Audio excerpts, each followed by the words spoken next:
байдаг. Орхон цогцлбор сургуулийн Монгол хэл уран зохиолын багш.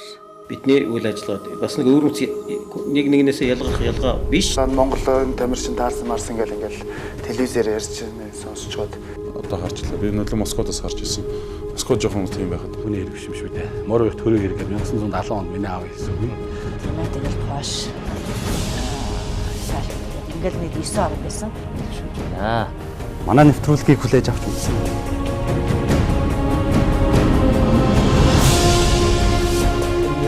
Социалист системийн орнууд зүгээр аяад онд хамт аваад явах байхад тэр цагаан цэгүүдийг хүлээж аваасаа гэж боддог. Эсвэл энэ зүгээр шинжлэх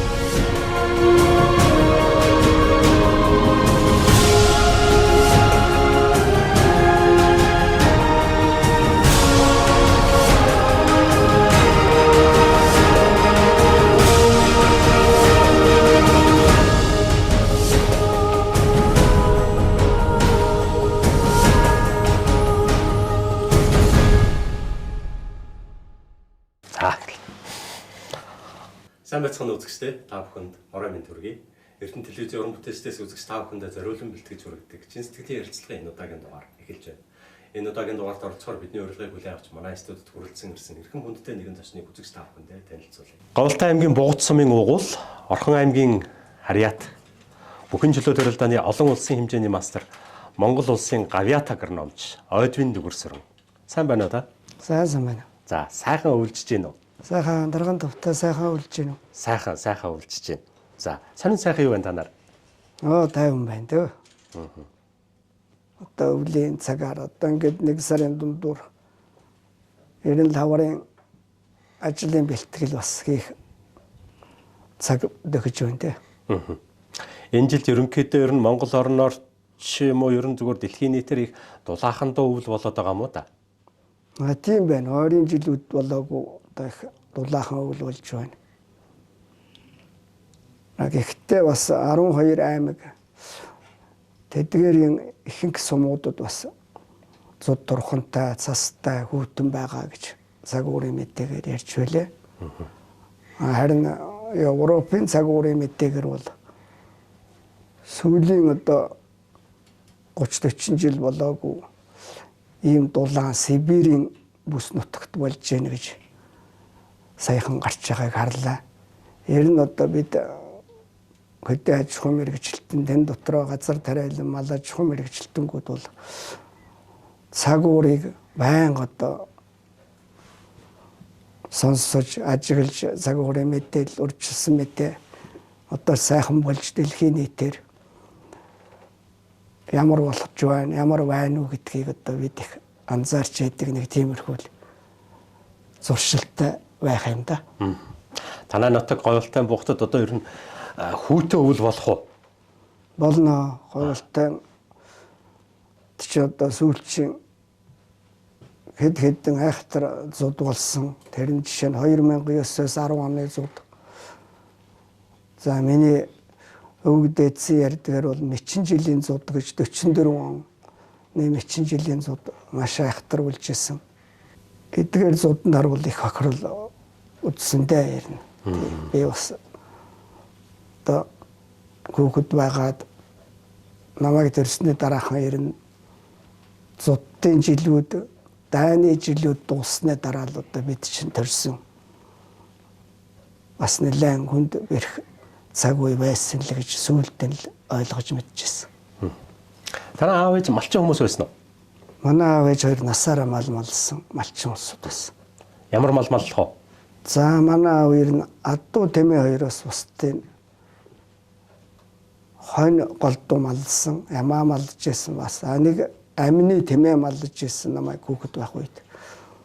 Ер нь бог мал голдуу малсан, төлсөн авдаг гэж манай эцгийг би бас 60 хүрэхэд эцгийгээ дайнд оролцоод бас би хаана муу нүд нүүрн өрөөсөн нүд нь буу хараалдаг нүд нь муудсан. Байхгүй нүд хараагүй болсон. Тэгээд байх гэсэн сумын дарга нэгдлийн гишүүн 65-таа гардаг манай сайн төлчин гэдэг өгөхгүй байсан. Тэгээд 65 хүрсэн хойно л би эцэгхээ энд авчирч ирсэн. Энд гэдэг нь хаа? Энд гэдэг нь Эрдэнэ хотын Улаан толгой сумсан гэж хөө. Жаргалант хороо захиргаа гэж байсан дээ. Та дунд сургуулаа төгсөөд танаас 10 жилтэй юм уу? Үгүй бидний үед ерөөсө 4 жилтэй л байсан манай сум. За. Дараа нь сум дундын 7 жил, дараа нь аймагт 10 жил тэгэд дамжиж сурдаг байлаа бидний үед. Танаас сум бол одоо газар тариалангийн ажил хэр зэрэг хийх үү? За манай сум мал аж ахуйн үндсэн чиглэлтэй боловч говьалтайдээ бол бас одоо эртний уламжилт 10 буудаа тарьдаг Алтар 10 одоо гол сумуудын нэг нь манай Говьалтай аймгийн Бугут сум байсан юм блэ. Тэгээ миний нагац өвөө гэхтэл 10 тарьжсэн байдаг Баян голын аманд. Мөн Бижи аманд олон айл одоо тэр үед 10-аагаа тарьж амьдрал ахуйтай хэрэгэлдэг. Ийм байсан сумуудын нэг гэдгийг Сөүлд би сургууль төгссөн хойно. Хөдөө аж ахуйн яамны харьяа ургамал газар тариалан эрдэмчлэгийн хүрээлэнд ажиллаж байхдаа бас энэ талаар нэлээд судалгаа шинжилгээ хийсэн улсуудын материал үзэж манай сум газар тариалан эртнээс эрхэлж ирсэн нутгийн нэг юм байна гэдгийг мэдж авчихсан. Таныг дунд сургуулаа төгсөөд яг энэ газар тариалангийн мэргэжлийг эзэмших болсон шалтгааны тухай асууж байгаа юм. Би ерөөсөө өөрөө сонгож аваагүй. Тэр үед манай аав ээж ч одоо хөдөө малчин бөгөөд бараг бичиг үсэг мэддэггүй. Зааж чиглүүлж өгөх хүн байхгүй. Аймагт 10 жил хуваарлагдаад тэр үед Говьалтай аймгийн 10 жилд тэгээ 2 бүлэг болж ирсэн тэр 3 хэсэг сумаас Говьалтай аймагч тэгэхэд 18 сумтай. За 6-6-аар нэмүүдээ. Тэгээд аймагт тэрээд бас гайгүй сураад би нэг 2 хон сайнтай онц төгссөн. Тэгсэн над агр инженер гэдэг сургууль өглөө. Сайн сургууль гэсэн. Би ямар сургуульд явах гэж мэдэхгүй байсан. Тэр үед зүгээр ингээд жагсаалтаар дүнгийн чанарын жагсаалтаар жагсаахад 70 хүүхэд төгссөн дотор би эхнээ 5-д орчихсон байсан. Тэгэл намайг агр инженерийн сургууль тэгтээ хотод очиод дахиад конкурсны шалгалт өгдөг тийм журамтай байсан. Тэгээ би яг 10 төгсөх үед шалгалтууд өгчхөд тэмцээнд яваад тэр үед би гимнастик, хэрэглэлийн гимнастик гэж одоо 6-7 хэрэгэл дээр хийдэг гимнастикаар 3 жил хичээсэн байсан. Тийм тэмцээнд ороод 67 онд хотод ороод эргээд ирсэн чинь сургууль тартсан хуваар өгөөд тэгээ намайг нэг агр инженерт орсон шүү гэж ангийн багш Ташнам гэж хүн дуудаад. За чи энэ дагуу хотод очин тэгэхдээ орчихсон биш. Хотод очиод дахиад шалгалт өгнө. Тэрүүн тэнцвэл явна. Тэнцэхгүй бол чи дотоодтой хүн тэнцвэл Оросд явна гэж багш маань тайлбарч өгчээсэн. Тэгэл хотод ирсэн чинь тэр үед яамаар хуваарлдаг. Намайг хөдөө аж ахуйн яамд 8-ны зардлаар сурах юм гээд хөдөө аж ахуйн яамдаар цуглаад тэгээд тэр Ирхүү хотоос Оросоос Монголоос хамтарсан тийм шалгалт авдаг комисс биднийг шалгалтанд оруулсан. Тэр намайг энэ мэргэжилдээ явах уу, өөр мэргэжилд шалгалт өгөх үү гэсэн. Би тэгээд за тэр хуваарлагдсан мэргэжид анх хуваарлсантай л явъя. Манай багш тэнд яваарай гэсэн гээд. Тэгээд би тэр хүнд конкурс өгсөн чинь гайхуулсан өгсөн байсан математик, физик, орос хэл шөнөг нь юу байлаа та. Намын юу түүх байлаа. Тэгээ нэгийн цай өгöd 2-3 онц өгсөн байсан. Бэлтгэлгүй явахаар болж ирсэн. За ингээ Оросд сургуульд явахаар болж тий. Та нөгөө тэмцээнд ороод буцаад нутагт очоод нэг хэд хоног амарсан гэж штэ. Гэртээ харьсан. Тий. Аав ээж ч юм бол одоо таныг юм агр инженерийн сургуульд орсон гэдгийг мэдчихсэн үү? Мэдхгүй. За та тэгээд хэлсэн чинь юу гэж яах юм? Хэлсэн одоо ингээд ямар ажил хийдэг мэрэгчлээ гэж аав маань асууж ирсэн. Тариа ногоол тарих юм шиг байна гэсэн. Тэгсэн чинь тэгвэл болж манай аав шиг тариа тарих юм байна гэж ээж маань тэгчихсэн. Тэгээ манай ээж аав нь тариа тарьж ирсэн хүн юм бэл. Аав яа бол малчил байсан хүн. Тэгэл одоо тэр сургуульд нь сайн сураараа хүмүүжлэгчсэн би. Бид нар ч одоо 1-р ангиас 10 төгсөлтөө ирээл бас нэгдлийн маллалцсан. Би ч одоо 7-р ангиас эхлээл аавынхаа оронд багийн хуралд, сумын хуралд явна, хадланд явна, хашаа барихад явна. Одоо ингээд айлын ууган хүүхэд. Тэгээд юмнаа учир мэднэ гэж намайг аав баян явуулдаг. Тиймэрхүү. Тэгэл оторт явна. Аа одоо 500 хонь хариулна, 500 гаруй хураг авна. Тэгээд зуны оторт бид мөн тэр гадаад сургуульд явахдаа 500 хонь 500 хурагтай 1000-аад хонь хураг зуны оторт дүүтэйг 14 хоног оторт явж хаад тэгэл маргааш шуудаа ирнэ гэж шуудан суугаад явчихсан.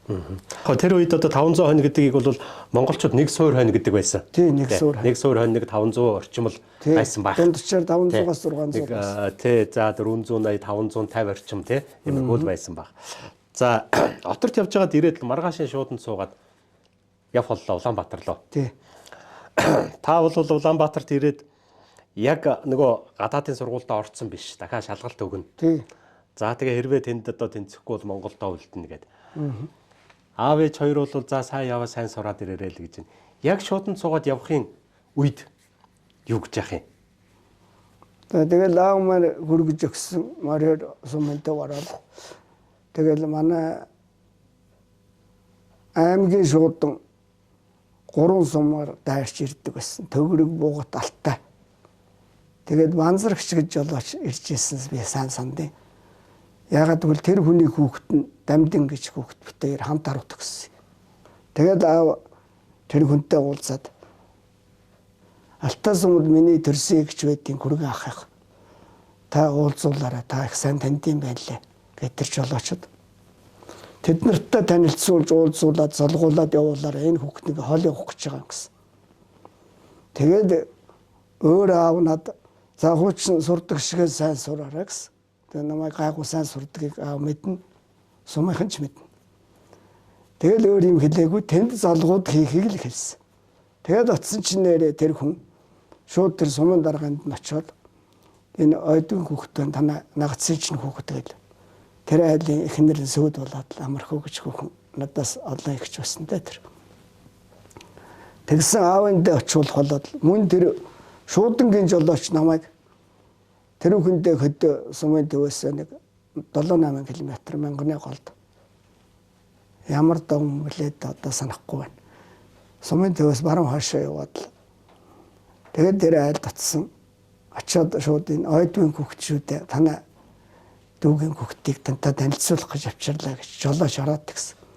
Тэгээд тэр хоёр өвгөн эмгэн хоёр сүйд болоод намайг барьж авч үнсээд залгаад.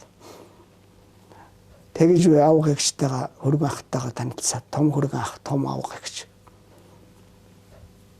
Тэгээд энд нэг хоноод тэр яг наадмын үеэр таарсан. Тэгээд жолооч нэг яармгүй 5-6 хүн сумын төв дээр буулгацсан. Айлууд буулгасан баг. Зарим нь ч тэнд нэг гэр зочд буудал байсан. Тэнд бас таних айлг улсуудыг буулгасан. Тэгээд тэнд нэг хоног драв гүрэг ах авгагчтайгаа танилцаад хүүхдтэй танилцаад тэгээд аймаг явал аймагт очиод аймагээс завхан Баян 3 болтой шууд Улаанбаатараас ирдэг. Тийм шууданд суугаад хот орчихсон. Та чи шуудангийн машинаар цагаан сарын золголт хийгээ явуулсан юм шүү. Харин тийм. Баргалт гэсэн. Аав нь жагсан үг нь хол явж байгаа хүүхэд юм чин ах дүүтэйгээ бас нэг уулзаж уулзраад танилцаад яваасаа гэж нөгөөтэйгөр бас өлсөд сангах вэ бас нэг аяг цай уугаад явхад таних айлтай байгаасаа л гэсэн баг та. Тэгсэн юм шиг байлаа одоо бодоход. Та хэдэн дүүтэй? Би чи 9 дүүтэй аруулаа хүн шүү дээ айлын. Айлын том ах. Айлын том. Танаа говалтад тэр хэрэглэн гимнастикийн багш байсан юм уу?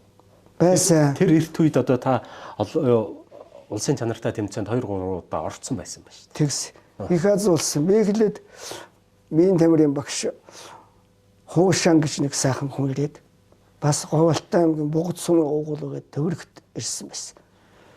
Тэгээд бид нарт чинь 100 хөнгө атлетик өвөлдөө цан тэшүүр.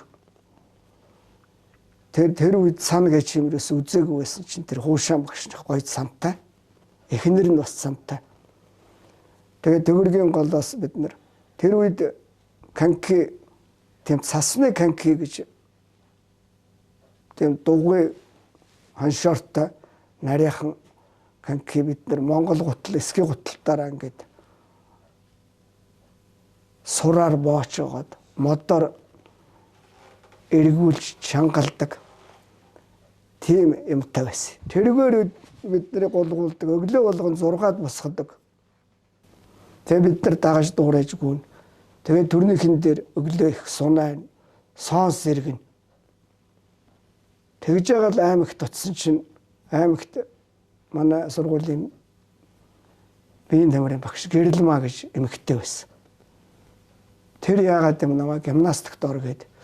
Тэгээд нэг жил явжсэн чинь шинээр жинхэнэ гимнастикийн 1-р зэрэгтэй бараг спортын мастер хүн багшийн дээд сургуулийн биеийн тамирын анги төгссөн давааж үг гэдэг хүн ирсэн гэд. Манай Гэрэлмаа багш намайг нэг өдөр тэр давааж үг гэж багштар оруулж танилцуулж өгчээсэн. Монгол тэр анхны 2-3 хүний нэг нэгсэнд крест барьдаг кольцоондор тийм хүн байсан. Тэгээд энд манай биеийн тамирын заа жижигхэн заа нэг волейболын заатай. Тэгтээ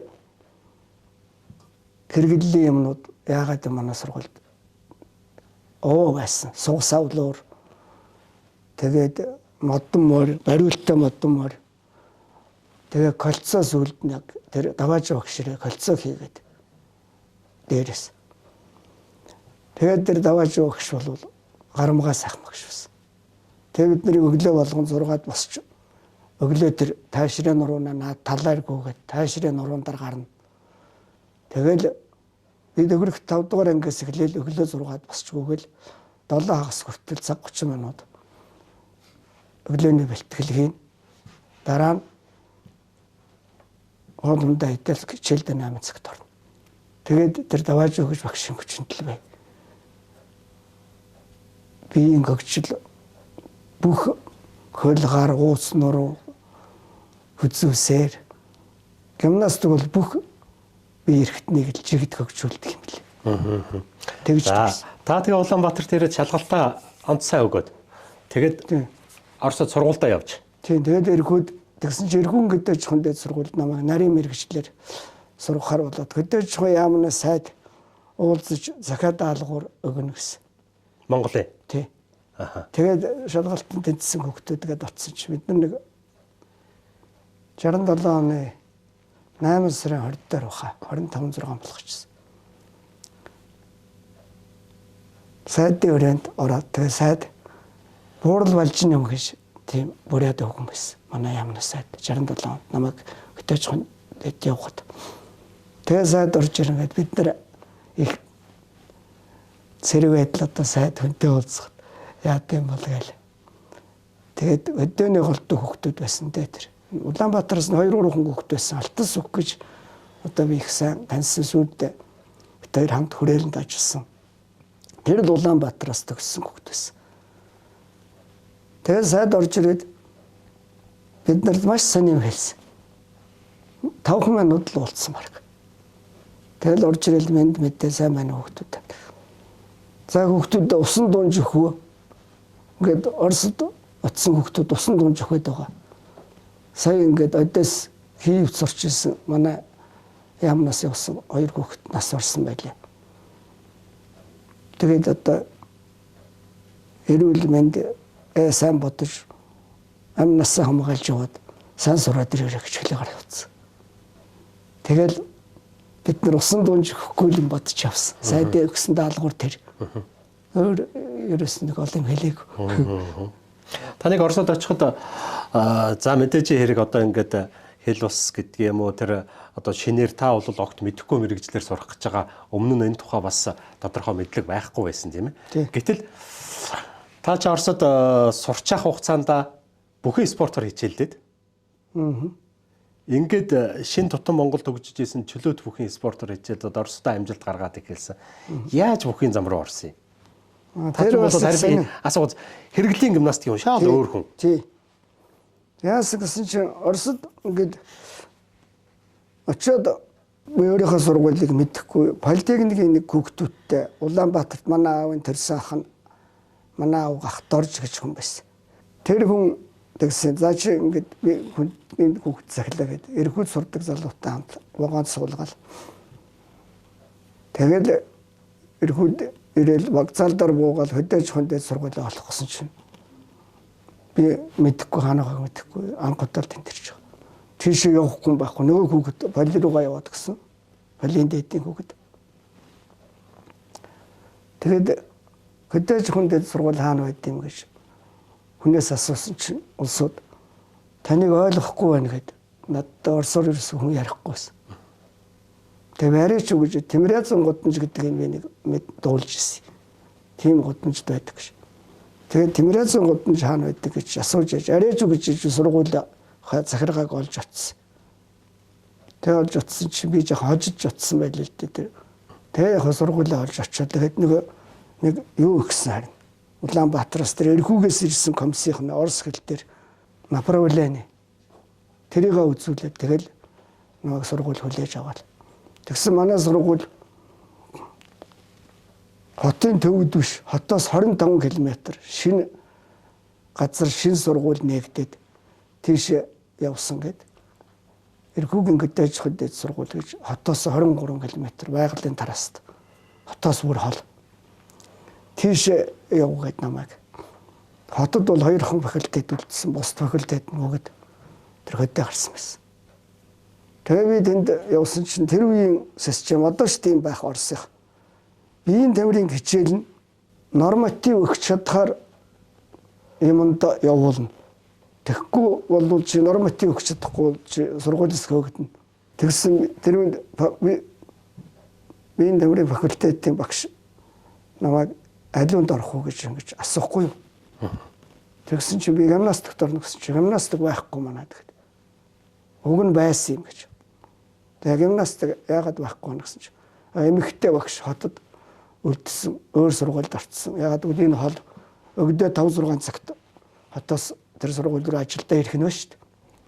Тэгээ манай эмэгтэй багш нар гимнастикийн багш ирээгүй гарцсан гинэ. Тэгээ өөр юмд орох юм бэ би. Тэгээ 2-3 хон салбар байсан тэр нь. Тэрний ясангуул спорт тоглоом, конго атлетик, штанг, сонгомол бөх гэж байсан. Шөлөөт гэж байхгүй байсан. Тэгээд би намайг спорт тоглоомонд орно гэхээр би сакс волейбол тоглох юм байна. Бидний өгч чадахгүй шүү дээ. Маш өндөр хүүхдүүд тоглож байгаа. Конго атлетик гэж бидний өгч чадахгүй. Оросууд маш чацрахгүй. Тэгээд норматив нэг өндөр байна. 100 м, 1500 кросс мороос. Тэгээд цаана ташуур. Тэрийг би сайн мэдэхгүй. Тэгээд би бүтэн нэг семестр биеийн тамирын хичээлд яваагүй байжгаад баригдаад декан дуудаад нэг өдөр чамайг одоо биеийн тамирын хичээлд яваагүй сургуулиас чи хөөгдөх юм байна шүү дээ. Хичээл тассан байна. Тэгээд би ч тамирчин хүн шүү дээ. Би нэгдүгээр зэрэгтэй. Миний юм танад байхгүй байлаа гэсэн чи. Чи яасан том юм ярьдаг хөгтөв. Манай кафедрын эрхлэгчийг дуудаад. Гэхдээ энэ нөхөрч одоо ингэ домроод байна. Энэ ямар янз нөхөр ингээд бүтэн семестр биеийн тамирын хичээл хийгээгүй. Чи энэ нөхрийн учрыг ол. Тэгээд кафедрын эрхлэгч скшэдло Адольф Весович гэж хүн байсан. Еврей тийм багш. Олон улсын хэмжээний мастер цалтай сонгомлын бүхэн байсан байл. Тэгсэн чинь чи одоо яагаад ингэ явах вэ? Та нөгөө хэлсэн хөнгө атлетик спорт тоглоомд орж чадахгүй, норматив өгч чадахгүй байна гэж. Би гимнастикт орно гэсэн шүү дээ. За чи маргаашаас бүхэнд ор. Тэгэхгүй чи сургуулиас хөөгдөх нь би арга хэмжээ авахгүй болох нь. Би деканд ойлголцоо одоо энэ хүүхдийн буруу биш гэдэг.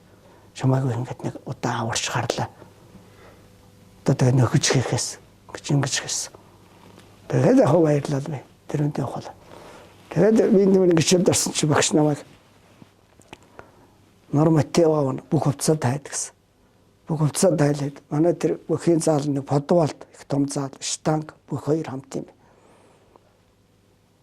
Тэгээд миний жим үзээд өндөр үзээд гарын атгалтын хүч үзээд нуруунаг хүч үзээд тийм багчтай.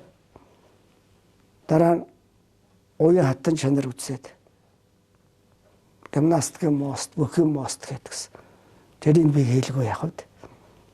Тэгсэн чи физически отлично. Энэ когжил сайн байна. Одоо ч хүн техникийн юм сурвал ши сайн тамирчин болно. Техникийн юм гэдэг нь мэх юм байна л дээ. Тэгээд тэр хүүхдүүдтэй танилцуулал нэгээс 4-р курс хүртэл өөр курсын хүүхдүүдээр бүхэн хичээлд нь явд юм байна л дээ. Тэгээд намайг нэг өрмийн тамирын өмд самцтай ирсэн чинь дараа нь тийм бүхэн өмсгөл юм олж ав. Готол дотор өмсгөл. Тэгээд чихний хамгаалт юм авч олдё гэж тэгсэн. Тэгээд нэг тэр өдөр хичээл хийсэн чинь би юу ч мэдэхгүй орсон чинь нэг нөхөртэй дасаараа жингэрч том нуруугаарч өндөр залуу байсан орсон. Тэр намайг нухаад иштэш шидэд хүзүү гар маш их өвдөд. Хүзүү угалчих гээд хоош нь мастер шидэд тох нэг үүрч шидэд тох. Гар хөл бүр ингээд мөрмөлтлөх гээд. Тэгээд яг би тэрний дараал. Дахиад би 2-3 удаа хичээл таслаа. Ягаад гэвэл хүзүү угалах юм шиг байна. Ер нь бэртэх мөрийн гэмтэйгээр. Тэгээд 3 өдөр тассан чинь бас дуудагдлаа. Ягаад би энэ мөрийг хичээл ирэхгүй байна. Нөгөө багш дуудаад засгийн шийдлээ багш. Тэгээд л ингээд түрүү чи хичээл орсож байгаа хүзүү сээр өвдөд, гар өвдөд. Ер нь хүзүү сээр бэртэх шиг боллоо багш. Гэсэн чинь. Тэгсэн чинь багшаар тэр миний буруу болсон. Одоо чамд нэг зандаа нэг хүнтэйг арай зандаа дээгүр хүн таарсан байлаа. Хичээлдээ явах юм тэгж болохгүй гэж багш тэглээ. Тэгээд дараа нь утсан чинь үгүй харин арай гайгүй нэг шинэ юу ч мэдэхгүй нөхөртэй өгöd. Тэгээд сүүлдээ багш өөрөө намайг над мэх заадаг болоод тэр залуу хоёулаа бит хоёр юу ч мэдэхгүй хоёр хүүхэд жижигхэн орсоос. Тэгээд л бүр хичээлээс гадуур дугуйланд явгээд намайг 7 хоногт 3 удаа орон цагаар агас бүтэн сайнаар тэр үндэн чи явлаа би багш өөрөө ирээд байгаа юм чи. Өөрөө зааж байгаа бүр. Та бол тэгтээ дуртай биш юм байна шүү дээ. Би дургу баг тийм. Тэгээ би тэгэл чөлөөт үг байхгүй танаа хөлөөр барилддаг гэсэн. Энэ хөлөөр барилдахгүй. Зөвхөн чээж барилдаа. Гараараа хөлдөрж болохгүй. Гараараа хөлдөрж болохгүй. Тэгээд эрхүү тийм барилдаа байхгүй гэсэн. Тийм. Би ч одоо үндэсний бөхөр ингээд бас ойлголттой. Гэтэл тэр ерөөс огт ойлголтгүй барилдаа. Тэгээ би их дургу баг. Та тэгээд за дургу байж тэгээд сүүлдээ одоо эндээ бүр гаршаад дадлагшаад тэгээд сургуулийнхаа нэр дээрээс барилдаад одоо Оросод олон том амжилт үзүүлж тэгээд бүр тэр барахгүй тухайн үеийн зөвлөлт холбоот улсын спортын мастерын болцод хангаад ингээд одоо бүхэн спортоор дажгүй сайхан хичээллээд Монголд ирж. Монголд ирэхэд чинь таныг мэдх юм уу? Мэдх. Энд дүүрсүрэн бол одоо сонгомлоор барилдаж байгаа хүн шүү гээд. Гүү мэдхгүй. За. Би бол тэр Оростой тэгэл юу яасан л да.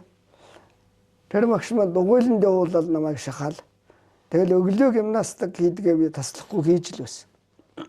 Тэгэл төгөргийн 10 жил сурснаар. Төгөргийн 10 жил сурснараа л хийж байгаа. Аймагт хийснээр. Өглөө болгон 6-д босоод тэгэл 7 агаст хичээлдээ явдаг. Тэгээд бэлдээд сургуулийн аваргад факультет хооронд үтсэн чинь би жиндээ төрүүлээд 7 барилдаж 5 цэвэр явж 2 оноогоор ялаад би. Уран барилдааны тусгай шагнал гэдэг юм аваад. Тэгээд 1-р барилдсан гэж 2 баярын бичиг аваад. Тэгээд би урамшаад тэрнээс хойш ер нь болох юм байна гэдэг ойлголт. тэр их урамшсан л да. Багш ч хэлсэн. За чи ингэж гайхуу сайн тамирчин болно. Би анх чамд хэлжсэн шүү дээ. Чам мэгсурч хулж хийдэг л болно гэж. Тэгээд тэрнээс хойш чинь би одоо Орионы аврагад барилдаж 2-т ороод хотын аврагад барилдаж 2-т ороод дараа нь мужийн аврагад барилдаж 2-т ороод эхнийхээ жид тэгээд би ч тасалдгүй явдаг. Сүүлдээ бүр мужийн авраг, Орионы аврагад бол сургуулиас чөлөөлнө. Бэлтгэлд гарна. Бас тэгээд бэлтгэлд гарахаар сургуулиас хоолны толоо өгнө. Спорт толоо. Тэгээд л урамшаад одоо тэр мехийн их сурсан дөө.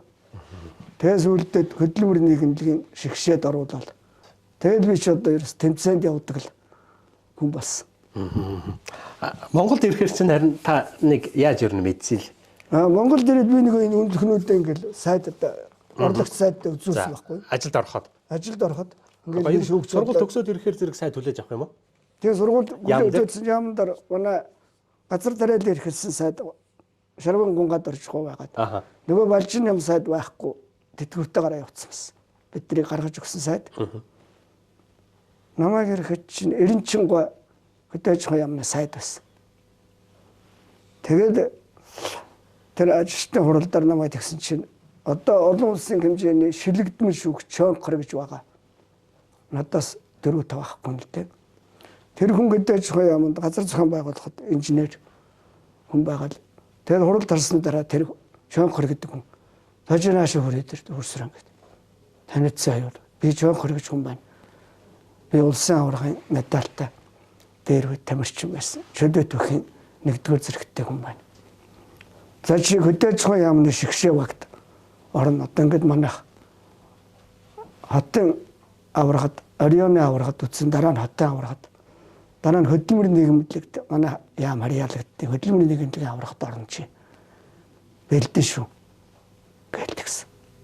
Тэгэл тэр Чонхор гэдэг хүн миний анхны Улаанбаатарт хөдөөж байгаа яамд миний багш бол би яамд хөвөрөлгдсөн.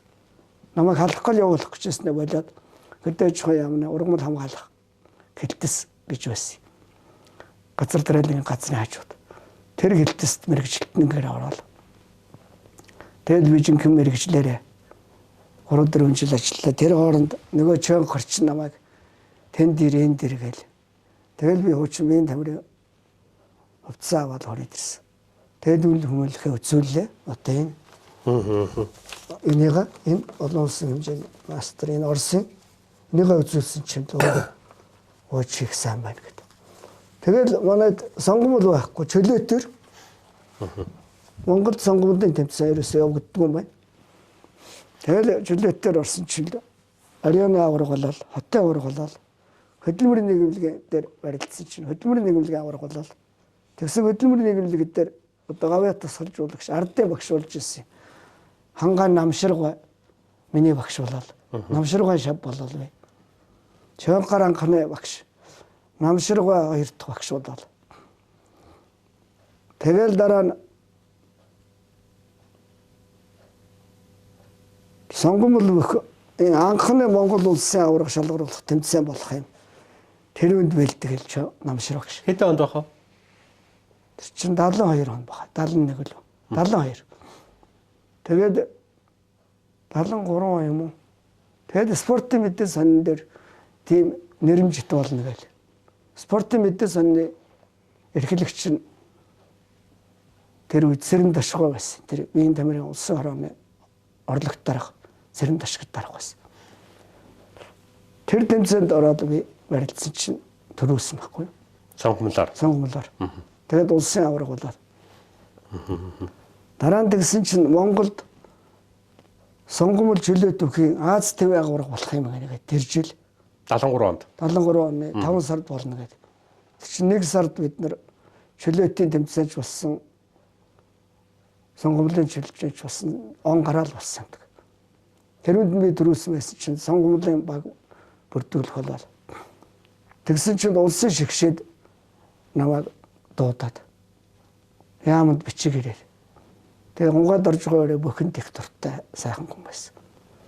Тэгээд яв дүүрсэр. Ажлыг чинь зохицуулна гэдэг. Тэгээд би яамн дараа байж байгаа. Тэгтээ Азийн аврагад бид бэлдээд 45 хоног үл 60 хоног ажлаас чөлөөлөгдөө. Тэгэхээр хотод бэлдсэн бид нар чинь дараа нь чинь бүр сөгнөгөрт бэлдээд хандгайтад бэлдээд тэгээ би улсын шигшээд орчлоо нэгдүгээр шигшээд сонгомлоор 73 оны Аз ТV аврагч одоо хамгийн анхны Аз ТV авраг. Шалгуулах тэмцээн. Тийм. Тэнд хоёулаа болсон юм уу? Хоёулаа болсон. Сонгомол чөлөөт. Хоёулаа. Спортын төвөрт болсон шүү дээ. Тэгсэн. Тэгээ дөрөнд нь Монголын бүр одоо сайдны зөвлөлийн нэгдүгээр орлогч Дондгийн цэмэг дугай энэ Азийн авраг шалгуулах тэмцээн зохион байгуулах хорооны дараагаар томилогдсон байсан. Засгийн газрын шийдвэр гарч. Тэгээд орлогч нь тэр үед Магунга байлуу. Биеийн тамирын хорооны дарга. Тэгээд энэ тэгхээс Дэлхийн бүхий холбооны дэд ерөнхийлөгч Азийн бүхий холбооны тэргүүн энэ тэгхийн Синк Кэмблэ тийм хүм ирж биднэрт медаль гартуулчихсан. Тэрийг би санаж. Сонгомол бүх хэдэн жинтэй юм? 10 жинтэд байсан. Тэр үед үү? Тий. Одоо бол 10 жинтэй биш шүү дээ, тий? Одоо бол 48 байхгүй болчиход байна. Тэгээд ер нь бол 48 гэдэг чөлөөт өгөхөд бол бүр байхгүй болсон шүү дээ. Эрэгтэй чөлөөт өгөхөд бол аль байхгүй болсон. Сонгомолч байхгүй. Сонгомолч байхгүй, тий? А эмэгтэй бол 48 байгаа. Тий. Тэрийн 48 гэдэг чинь байгаад юу гараад ер нь намайг хичээж яхад бас байхгүй байсан. Би 52-т бид нар барьчихсан. Тийм үү. Тэгээд 68 оны Олимпиас үлээ 67 онд үлээ Дэлхийн бүхий холбооны тэргүүн Милан Эрцган гэж хүн байсан. Тэр хүн дэлхийд их бөхгөлжүүлнэ Азийнхан бүрэн хамрагдахгүй байна гэж 48 гэдэг жинээсэн гэж ийм түүхтэй юм бит. Тэгэж манай багш нар ярьчихсан. Тэгээд 73 оны Азийн аврагт одоо жишээ сонгомлоор болоод хэдэн орон оролцсон юм? 5-6 орон орсон баг. Сонгомлоор Азич одоо хамгийн тэргүүнд Иран ордог. Дараа нь Япон орно. Манай чөлөөтийнхэн бол тэгч 10 жин төрүүлж ирсэн тийм ээ? Тэгжсэн. Сонгомол нь бол 8 жин төрүүлсэн. 2 Япон алт авсан. Ааха. Одоо над зураг нь үед. Сонгомлын одоо яг тэр үед одоо Аз ТV авраг болсон бүгчүүдээс та нэрлэж. За 48-д би болсон. 52-т Мөнкочор. 57-д Жаргал сайхан. 62-т хэн боллоо санахгүй байна. За тэгээд 74-д Баско болж исэн. Адуучин Баско. Адуучин Баско одоо гавьяа тасгалжуулагч ардын багш боллоо. За нэмэгт зууд Эрдэнэ очиргой болж исэн. Улцын сайхны Эрдэнэ. Тий. Чөлөөтөд бол мэдээж чөлөөтийн 2 номерийнх нь орсон надаас устна. Зөв. Бараг л. За чөлөөтийнх бол мэдээж очир толгорын инх 50, Данзан даржаагийн сэрэтэр, төмрийн артаг. Үгүй тэд нар ч үж асагдсан байсан. 73 онд уу? Тий. Үжээ эдний оронд чинь Данзан даржаагийн сэрэтрийн оронд Батамгалан гарч ирж байлаа. Маш гоё залуу байсан. Улсын авраг болж исэн 74-д. За Азийн аврагад мөн Батамгалан төрүүллөө.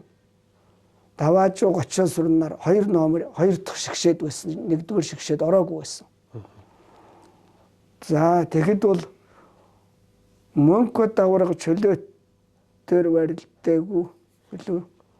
Мөнкөд авраг дасгалжуулагч болсон байсан баха. Дасгалжуулагч болж явж исэн. Тийм нөгөө түнхэн өвдөд байсан. За ингээд чөлөөт бүхийн нацагд орж гавьяат авраг болж исэн, ойдуу авраг болж исэн байсан санаж байна. Инх тайван авраг болж исэн, жамсран гүжээ шигшээс ассан байсан. Өгөн жамсран инх тайван баг ялж ил байсан даа тэр үед. За тэгээд 50 хойлогд орж авраг болж байсан. Мэгдийн хойлогд орж. Тий, мэгдийн хойлогд орж ойдуу. За бүхэн спортоор ер нь тэгээд иймэрхүү амжилтуудыг гаргаж дотооддоо гадааддаа одоо нөгөө мэрэгжлийнхээ ажлыг ер нь хаагур хийвэ. Мэргэжлийн ажлыг бол би одоо 72 оноос хөдөө аж ахуйн яамд 4 жил ажиллаад 4 жил ажиллахдаа бас их үр бүтээлт их юм үтсэн гэж би боддээ. Ургамал хамгаалал бол тэр үед одоо жинхэнэ бэлчээрийн ургамлыг их хамгаалж ирсэн. Тэрний үг л одоо ургамал хамгаалалд бол бактерийн өвчин, вирусын өвчин, мөөгөнцрийн өвчин гэж байдаг. Ургамалд яг хүм малтай адилхан. Хортон шавж гэдэг нь хорхой шавж маш олон гарна. Ургамал бүр өөр, үр тарианых өөр, төмс хөнсний ногооных өөр, жимсгних өөр. Тэгээд тэр үед бол Монголд одоо төв хороонд Сэдэн бол дарахад нэгдлийн дарга нар, сангийн аж ахуйн дарга нараас үлийн цагаан готон бэлчээр их сүйтгэж байна, мал их хорогдож байна. Бэлчээр идэх юмгүй боллоо гэж том загтал Сэдэн бол даргад ирээд бал дарга манай яамны сайдд үүрэг даалгавар өгöd Эренчингой манай орлогч сайд унгад орж байгаад үүрэг өгнө. Унгад орж байгаа биднэрт үүрэг өгнө. Манай хэлтсэд. Манай хэлтсэн дарга одоо Тэ Даваасүрэн гэдэг сайхан дарга байсан. Ургацсан комиссийн нарийн бичгийн дарга олон жил хийсэн. Тэр хүн манай дарга байгаад ахлах мэргэжилтийн Чимэд Сэрэн, Балжин нэмийн Чимэд Сэрэн гэж байсан. Тэр Чимэд Сэрэнгой сүүлдээ дарга болсон бас. Тэгээ энэ хүмүүс намайг огтн устгах ажилд тэр үед зөвлөлт торлоод улсын мэргэжилтэн эрдэмтэн манай хэлтс нэг хүн байсан. Би орос хэл мэддэг хүмүүс тэр хүнтэй хамт огтны царцаа дэвхрэгний судалгаанд 12 аймгийн 252 сумаар явсан. Би. Тэгээ урьдчилж судалгаа хийгээд айл аймаг суманд хамгийн их хохирол учруулж хамгийн их огтонтой царцаатай байна. Тэрүүнээс тэнд устгал хийх ажил хийх гэсэн. Тэгээ устгал хийх ажил хийх гэсэн чинь манай улсын хөрөнгө хүч хөрөлцөхгүй байсан. Тэгээд манай сайд дарга нар биднийг дуудаад энэ хөрөнгө мөнгө хаанаас олох уу гэж. Одоо 10-20 сая га газар огтны хор цацах. Тэрийг юугаар цацах үгээр газрын техникээр цацаад марахгүй. Тэрийг нисгэн гоцоор цацсан. Хөдөө аж ахуйн зориулалттай аан 2 онгоцоор. Тэгтэр Монгол дээрээс ганц 2 онгоц байсан. Тэр ганц 2 онгоцоор тэрийг бас марахгүй. Тэгээд бид нэг Хунгад орд сайд ахалж одоо уйлд гэж манай газрын хэлтсийн дарга байсан. Бас сүйд нь хөдөө аж ахуйн яамны сайд болж ирсэн. Энэ сайхан улсууд биднийг дуудаад одоо энэ хөрөнгө мөнгө яаж олох вэ? Тэгээ манай тэр Балжин нэмийн Чимэд Сэрэн бидгэд ерөөсөө СВ орнуудаас тусламж авна гэж. Тэгээд энэ явсаар үж биелээд тэгээ анхных нь зөвлөлт толгойд Оросын эрс бисээр хариуцах болоод тэр нь Тамбов областаас 15 нисгэн гоц ирээд 100 орос хүн ирчихсэн. 15 нисгэн гоцтой. Нэг онгоцонд 3-4 хүн өчилдөг. Тэгээд экспедиц Монгол нисхийн талын дарга нийт экспедицийг удирддаг дарга. Тэнд нь эрдэмтэн профессор Гавьяат тийм улсууд ирчихсэн. Тэгээ би Монгол талын ахлагчаар нь би намайг томилоод мэргэжилтэн ахлагчаар ажиллаж байсан. Та энэ Улаан толгойн сангийн аж ахуйн даргаар хэдэн онд ирсэн? Би 84 оны 12 сард шийдвэр гараад 85 оны 1 сарын 1-ээс ажил авчихсан. Тэрнээс шийдвэр гарах уу? Тэгэд намын төв орооны улс төрийн товчоноос шийдвэр гарч ирсэн. Тэр сангийн аж ахуйнууд тэр үед 60 гаруй сангийн аж ахуйд ижил аж ахуй байсан. Тэрэн дотроо 1-р зэргийн аж ахуй, 2-р зэргийн аж ахуй гэж зэрэгэлдэг байсан.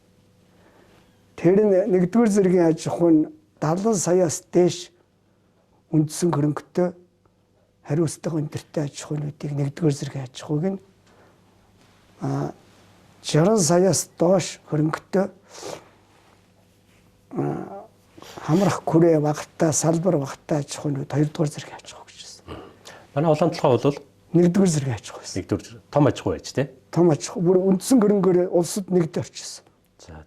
дархан хоёрт орж байд. Би дархан сангийн аж ахуйд ерөнхий мэрэгчлэн өдөр дэрхэлсэн орлогч байж хагаад энд томилогдчихсэн. Хэдэн жил болсон та? Би 5 жил шахмал болсон. 4 жил 9 сар болоод тэгээд би өргөдөл битсээр байгаад хөөцөлдөж ажлаас чөлөөлөгдөж өөр хүсэлтээрээ би чөлөөлөгдчихсэн. Яаж? Би өвдөд байсан. За. Эрүүл мэндийн шалтгаан. Тийм ерөөс би барахгүй байсан. Би шөнө ерөөс 4 цаг унтчихсан. Өдөр шөнөгүй ажилладаг. Цаг нар хагас бүтэн сангүй баяр амралт гэж байхгүй. Тэр бол байнгын ажилтаа ферм, байнгын ажилтаа хөлөмж. Энэ хоёр одоо бусдад хүмүүдэд цөөхөн тийм хоёр аж ахуй байсан. Тэрний нэг нь бол одоо улаан толгой, дархан, зүүн хараа, жаргалант, бор нуур ийм хэдхэн аж ахуй байл. Өдөр шөнөгүй Улаан толгой сангийн аж ахуйн дараагаар та ирж 80-аад онд. Тэгээ Монголд одоо яг одоогийн тоогоор бол 325-6 орчим сум байна. Сум. Тийм 21 аймгийн. Энд ижил нэртэй сумдууд олон байна. За танаа төрсөн нутаг Говьалтай аймгийн Бугут сум тийм ээ. Бугут нэртэй 3 сум байна. Тийм байх. Тэрний нэгэнд нь та их ойрхон ирлээ очиж үзв дөнгөж улаан толгойд ирчээд. Үзсэн. Би Бугут нэртэй 3 сумд гурвууланд нь очиж үзсэн. Нэгдүгээрх нь бол одоо Булган аймгийн Бугут гэж эндээс 23 км. Манай Эрдэнэ таттай залгаа сум байна. Ирсэн дор одоо өвс тэжээд их хүмүүс дутагдaltaй байгаад би хамгийн түрүүнд Бугут сумын дарга дээр очиж. Хэн гэж хүн байх юм? Батмөнх гэдэг дарга байсан. Агроном нь Жамбалд орж гэж хүн байсан. Тэгээ би Жамбалд орж байхдаа эхэлж очиж уулзаад өвс байна уу ингээд очлоо. Би чи хаанаас ирсэн гэсэн дарханаас гэсэн чи. Дархан сангийн аж ахуй юу гэсэн. Тийм гэсэн. Жанчубаатар таних уу. Гэхдээ миний багш шүү дээ гэсэн чи.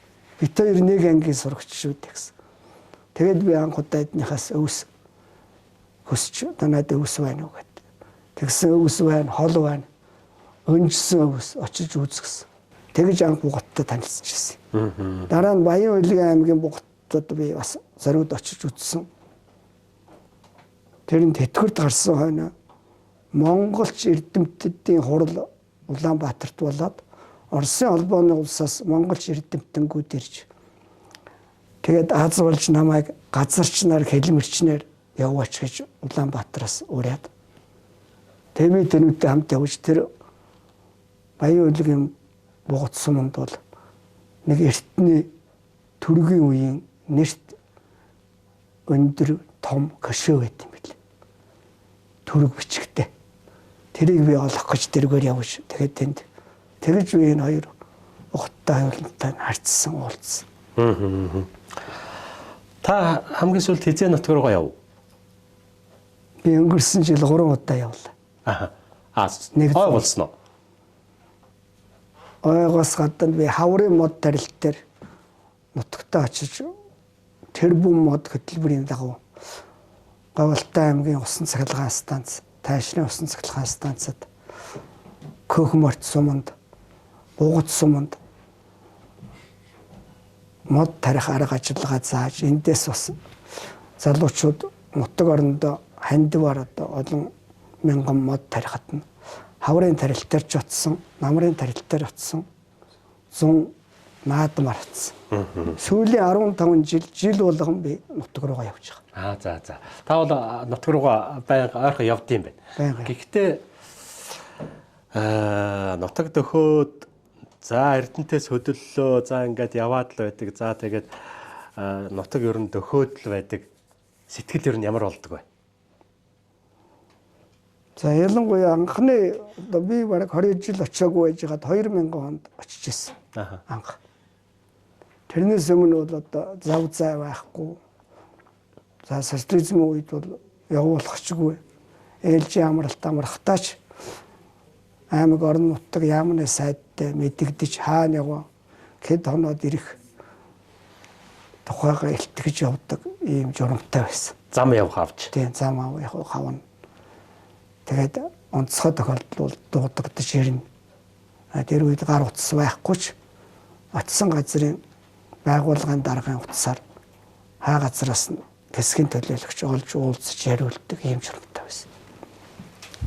Тэгэл 2000 оноос хойш тэгээд нутаг ойртоход ер нь ялангуяа ингээд хүн 50 гараад, 60 гараад, 70 гараад одоо 80 шахаад ирэхээр байнга нутаг санагдана. Байнга нутаг руу явж ирснээ дараа одоо би сэтгэл амран, тайвширн, сайхан болно. Тэр уул ус, агаар усанд нь ариус тийм шиг байна. Түүнээс болоод л одоо би жил болгон зуны улир, дулаан улиралд 6-аас 9 сарын хооронд заавал нэг удаа би нутаг руугаа явдаг. Бүр цаашлаад Алтай даван багт ордог. Алтай нуруунд очиж ингээд уул усанд одоо сүслэн биширдэг. Таныг нөгөө дунд сургууль төгсөөд Улаанбаатар руу яваад нөгөө гадаадд сургуульд явах гэж байгаа. Тэр шуудангийн тэрэг задгай тэрэг байсан юм байна. Нөө задгай тэрэг газ 51. Газ 51. Газ 51 гэж тийм хатгаа хамаартай. Одоо цагт нэг 40-50 км хурдтай шорон замаар явдаг. Тийм тэргээр л бид нар явчихсан. Дандаа дээр явна. Та яг тэндээс ингээд хөдлөөд явж байхдаа сумын төв дээрээс хөдлөөд явхдаа эргэж харсан уу? Харнаа. Манай сум бол аав нь харагдаад л байсан уу? Морио хөдөлсөн. Тийм. Таны унжирсан морио хөдөлсөн явж байгаа шүү дээ. Аав бол одоо 1-р ангид ирэхэд чи жил болгон сургууль одоо тарах сургуулиас ирэхэд хөдөлгөөн мөртөө ирж намайг авдаг. Одоо тэгэл ингээд аав ээж байхгүй болсноос хойш бол нутаг орны уул ус аав ээжийг л оролдог юм шиг л одоо ийм л ойлголттой тийм бодолд хөдлөгдөж байнга нутаг явдаг. Би харин таныг нутаг явахад юу бодогддог вэ гэж асууж байгаа. Одоо сум дөхөл нутаг дөхөхөд л нөгөө гэрээсээ гарахад ээж нь сүү өргөөд л үлдсэн. Твшин дээр машины твшин дээр суугаад Улаанбаатар хол алс эрдэмт мордоход аав нь унж ирсэн морийг хөдлөөд хүүгийнхээ араас сарвчлаад үлдсэн энэ дүр зураг юу н харагддаггүй л гэж асууж байгаа. Яг тий. Одоо ялангуяа одоо гэрээс гарахад л ээж марны дөрөн дээр сүү тусаагаад сүү өргөөл араас хоцорсон жоохон л одоо их нүдэн дарагдсан доо хэцүү. Сайхан доо.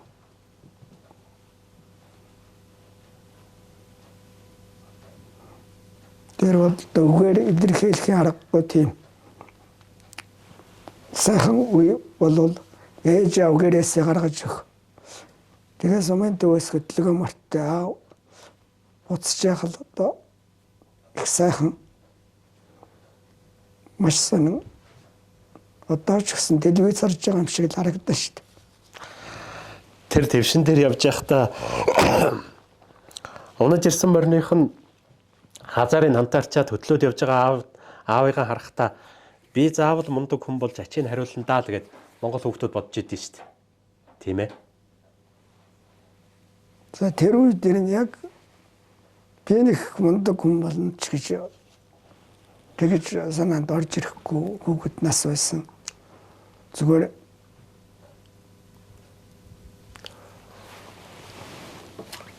сайхан сурж сургуулиа сайн төгсч ирж аав ээжийнхаа нэрийг одоо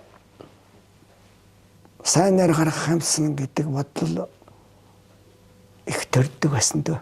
Аймагт сургуульд явахад, гадаад сургуульд явахад. Та бол тэгээд тэр аав ээжийнхаа нэрийг сайнаар гаргах юмсан гэдэг бодлыг бол гүйцэлдүүлсэн л байна шүү дээ, тийм ээ. 2019 оны 11-р сарын 21-ний өдөр Монгол улсын гавьяат агрономч гэдэг эрхэм хүндтэй цолыг Монголын төрөөс танд олгож мэдээж энэ зарилгийг уншихдаа юу гэдгийг Говьлтай аймгийн Бугут сумын уугуул Ойдвын дүгэр сүрэнд Монгол улсын гавьяат агрономч цол олгосугаал гэд хэлсэн баг. Аавынхын нэрийг сайхнаар дуудаж шít Монгол төрийн тэргүүний зарилгаар. Тийм байлээ. Тэр за энэ бол одоо миний багш нар одоо явсан зам намайг тариа ногоо тарьж Монгол улсын 2 хотыг хүнсээр хангах ийм хүндтэй үүрэг даалгавар цаанаасаа л одоо над заяаж нуугдсан юм шиг байна. Тэгээд би дарханд ирээд дарханы ерөнхий агроном дарга байсан Хөдөлмөрийн Баатар Бүрэмхүүгийн Жанчуу гэж одоо маш гайхалтай сайхан хүнтэй би таарсан. Би агрономор томилогдоод тэр хүн тэтгэвртэй гараад манай хүрээлэнд зөвлөх эрдэмшлэгээний ажилтан болчихсон. Тэгээ манай сангийн аж ахуйн дарга бас Алтай нурууны Сутай хайрханы зүүн бэлд өсч төрсөн Чойж амц гэж сайхан хүн байсан л дээ. Тэгээ энэ хоёр хүн над дараа ногоод яад тарих. Сайлын ферм хот суурин газрыг сүү мах хүнсний бүтээгдэхүүнээр яаж хангах тухай би одоо Дархан сангийн аж ахуйд ирээл жинхэнэ том хэмжээг хэрэгсэн. Хүрээлэнд би бас хэдэн жил эрдэмшлэгээний ажил хийж үзсэн. Тэгтээ эрдэмшлэгээний ажил бол нийт Монгол даяар мөрдөх тэр технологиг урьдчилан судалдаг жижигхэн талбай дээр за өөрөө трактороо барина, комбайнаа барина, ширгүүлдүүлж машинуудын бүгдийн тохируулга хийн энэ юмнуудыг ах уу сайхан эрдэмтэнгүүд хүрээлэнгийн захирал эрдэмтэн доктор Күчтгой Цэдвгой за тэгээ секторын эрхлэгч эрдэмтэн Бямбжав замун бэгзийн дорж Гавьяат агрономч эрдэмтэн хүн шинжлэх ухааны доктор мөн одоо шинжлэх ухааны доктор Гавьяат багш би Гавьяат агрономч болоож ийм сайхан хүмүүстэй ажиллаж би тэднээс одоо сургуульд сурснаас илүү юм бараг тэд нар амьдралын юм зааж сургасан хүмүүсүүд бол энэ сайхан хүмүүс. Тэгээд л тэнд гайгүй ажиллаад ландлогод ажилладаг даалгавар над өгсөн юм байлээ. Тэгээд 5-6 хүнээр дэвшээд тэгээд улаан толгой бол бас их өвөрмөц байсан Эрдэнэт бол дархан шиг мөртлөө Эрдэнэтээс том 100 мянган хүнтэй танкын дивиз булганы орхонд байсан Оросын танкын дивизийг давхар улаан толгой жаргаланд хороо захиргаа бол хангаж ирсэн. Тэрийг намайг тэр Оросд сурсан бас Оросуудтай харилцаж сурсныг ашигласан юм шиг байгаа. Би сүйдэн л тэгж боддог. Тэгээд намайг сонгосон. Би бас их дургу аж ахуйн дарга болох их дургу байсан. Ягаад гэвэл би эдийн засаг үзээгүй. Эдийн засгийн аргаар удирддаг. Би зөвхөн тариа тарьдаг агроном хүн. Би энийг хийхгүй гэж одоо намын төвөрөний болсон хүчний эрхлэгч Ламжуу гэдэг хүнд би хэлээд зад загнуулчихсан. За баярлалаа. Тий. Та хоёрын ярилцах цаг өндөрлж байна. Хүний амьдралд тохиолдох олон зүйлийн тухай бас ахмад хүмүүсээс сонсох хэрэгтэй байдаг. Та ч гэсэн дөнгөж сая ярьж байна. Би одоо ийм олон мундаг хүмүүсээс их юм сурсан даа гэж. Өмнөх үеийн хүмүүсээсээ бас явсан замаар нь явахын тулд сурах хэрэгтэй байдаг. Бидний урилгыг хүлээж аваад манай студид хүрэлцэн ирсэн танд их баярлалаа. Тэгээд таны цаашдын амьдралд аз жаргал сайн сайхныг хүсье. Тарай будаа шиг амжилт, аз жаргал нь ургаж, дэлгэрч, үр хүүхдүүд нь эрүүл сарвал өсөж өндийж эх орныхоо магадгүй таны үеийн хэллэгээр бүтээн байгуулалтад гар бие оролцож аз жаргалтай сайхан амьдраасаа гэж хүсэж байна. За тэрийгээрэл Батар шиг. Их баярлалаа. Бидний бэлдсэн нэвтрүүлгийн энэ удаагийн дугаар үгээр өндөрлөж байна. Тэгээд дараагийн дугаар хүртэл баяртай үзэгчтэй. Хазайлгаж болохгүй тэтэм шиг нэрээр чинь би овголсон. Халуун зүрхний уйрал хайр гуньгийн чинь хүртэл өвлсөн. Өргөстэй орчлонд бүдчээд уйлж суухын цагтаа хүн өлгийг минь сийлсэн. Афтай болохоор амьд явж чаддаг.